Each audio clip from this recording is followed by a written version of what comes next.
कल हमने हैमर पढ़ा था, हैमर की स्ट्रेटजी में हमने उसको दो कन्फर्मेशन के साथ पढ़ा था, ठीक है।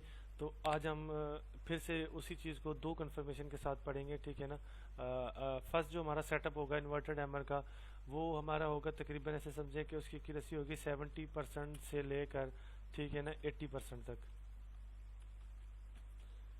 जिस तरह से हमने कल पढ़ा था, तो क्योंकि जो बाय की ट्रेड होती है वो ज़्यादा स्ट्रांग होती है एज़ कम्पेयर टू लेवल्स की बात बता रहा हूँ। एक छोटा सा लॉजिक है, जो बाय लेवल पे जो बाय की ट्रेड होती है वो बहुत ज़्यादा स्ट्रांग होती है एज़ कम्पेयर टू हमारा जो सेल साइड होता है, ठीक है।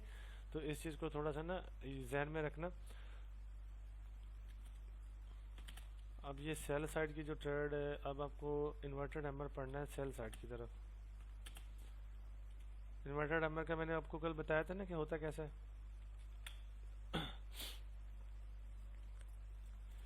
ठीक है जी, इन्वर्टेड हैमर पढ़ना है, सेटअप उसी की तरह जो हमारा हैमर था सेम एज इट इज़, और इसकी वर्किंग भी उसी तरह है, ठीक है ना। लेकिन इसको पढ़ाने का मकसद ये है कि आप लोगों को क्लियर हो जाए कि इन्वर्टेड हैमर ये इन्वर्टेड हैमर होता है, ये हमारा हैमर होता है, लेकिन वर्किंग दोनों की सेम होती है और एक्यूरेसी भी सेम है, ठीक है।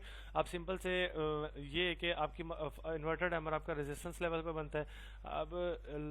अब मार्केट आपका पंप हो रहा है, फ़र्ज़ करें कि इस लेवल से, तो ये हमारा जो कम एक्यूरेसी वाला है ना, 70 to 80% एक्यूरेसी वाला, वो हमारा ये सेटअप है, ठीक है ना, इन्वर्टेड हैमर का। तो इस लेवल पे जाने के बाद मार्केट क्या करता है कि आपका इन्वर्टेड हैमर बनाता है, चाहे वो ग्रीन इन्वर्टेड हैमर हो, चाहे वो रेड इन्वर्टेड हैमर हो, तो कोई इशू नहीं। जिस भी कलर का आपका इन्वर्टेड हैमर होता है ना, तो वो प्रॉपर वर्क करता है।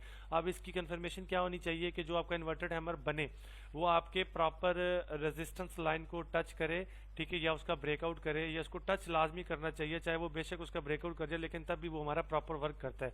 तो अब सिंपल से मार्केट पंप हुआ, रेजिस्टेंस लेवल तक गया, हमारा इन्वर्टेड हैमर बन गया। इन्वर्टेड हैमर बनने के बाद हमने फौरन से एक डाउन साइड के लिए ट्रेड लेनी होती है। यहाँ से हम डाउन साइड के लिए ट्रेड लेते हैं। इस कैंडल की एक्यूरेसी हमारे पास 70 to 80% होती है। ये हमारा एक सेटअप फर्स्ट है, ठीक है।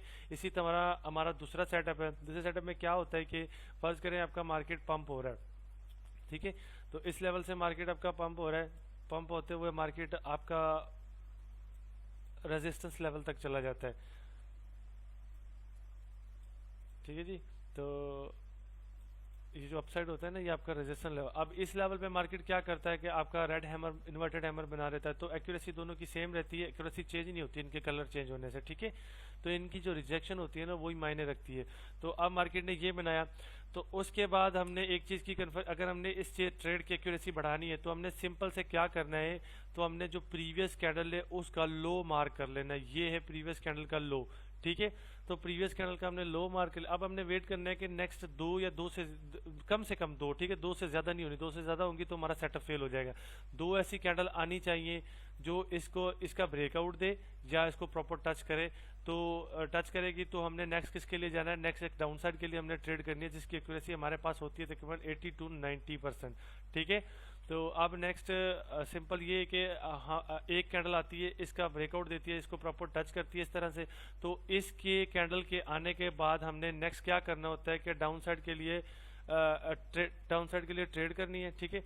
तो इस ट्रेड की जो हमारे पास एक्यूरेसी है, ठीक है, जो इस ट्रेड की एक्यूरेसी है वो तकरीबन हमारे पास 80 to 90% है, 95% है। उसकी क्या वजह है वो मैंने आपको कल भी समझाया था, मैं आज फिर से आपको वही चीज़ समझा रहा हूँ। इन्वर्टेड हैमर और हैमर का सेटअप बिल्कुल सेम ही होता है, उनमें कोई किसी किस्म की कोई चेंजिंग नहीं होती।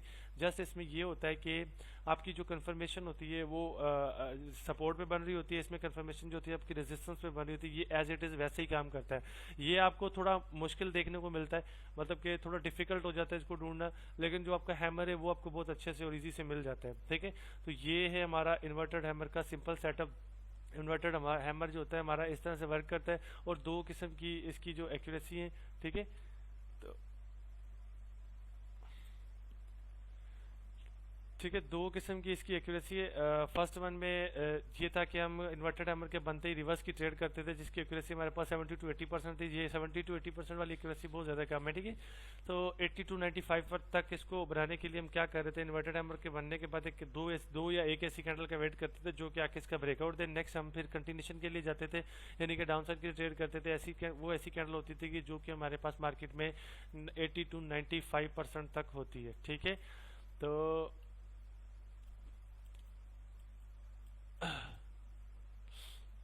मैं कोशिश करता हूँ कि आपको इन्वर्टेड हैमर दिखा दूँ ताकि आप लोग क्लियर हो जाएं। तो ये हमारा इन्वर्टेड हैमर, जी जी जी मिल जाएगी रिकॉर्डिंग, मैं कर रहा हूँ। ठीक है, तो ये हमारा यार आपका नेट का प्रॉब्लम है। ठीक है, तो ये इन्वर्टेड हैमर हमारे पास बना है। तो नेक्स्ट हमने डायरेक्ट ट्रेड कर दी है। ठीक है, ये इस लेवल से हमने डायरेक्ट ट्रेड कर दिया। ये हमारा 70 to 80% वाला एक्यूरेसी वाला सेटअप बन गया। ठीक है, ये इन्वर्टेड हैमर बनने के बाद नेक्स्ट हमने वेट किया इस कैंडल का ये लो ब्रेकआउट हो। ये इस कैंडल ने लो ब्रेकआउट कर दिया, हमें कंफर्मेशन होगी। अब इस कैंडल की हमारी एक्यूरेसी जो थी वो 80 to 95% हो गई। तो इस कैंडल पे हमने ट्रेड की और ये हमारी शॉर्ट विन हो गई है। तो ये सेटअप है आपका कम एक्यूरेसी और ज़्यादा एक्यूरेसी का सेटअप हम इस वजह से करते हैं क्योंकि उसमें ये सीन होता है कि आपकी जो ट्रेड होती है ना वो रिस्क फ्री हो जाती है। ठीक है, अगर आप यानी कि लो रिस्क वाली ट्रेड करते हैं ना एक्यूरेसी वाली, तो उसमें आपका रिस्क बढ़ जाता है कि मार्केट कभी कभार आपको रिस्पेक्ट नहीं भी करता। ठीक है ना, तो मैं तो आपको यही कहूँगा कि आप सेकंड जो सेटअप है जिसकी एक्यूरेसी 80 to 95% है, इसके ऊपर ट्रेड करें। ये आप लोगों के लिए एक अच्छा बेस्ट सेटअप है क्योंकि अगर ये फेल भी हो जाता है तो भी आपको MTG मिल जाती है इसमें। ठीक है, तो ये एक अच्छी अपॉर्चुनिटी होती है आप लोगों के लिए। तो यही हमारा सिंपल से इन्वर्टेड हैमर का सेटअप जो कि बिल्कुल एज इट इज़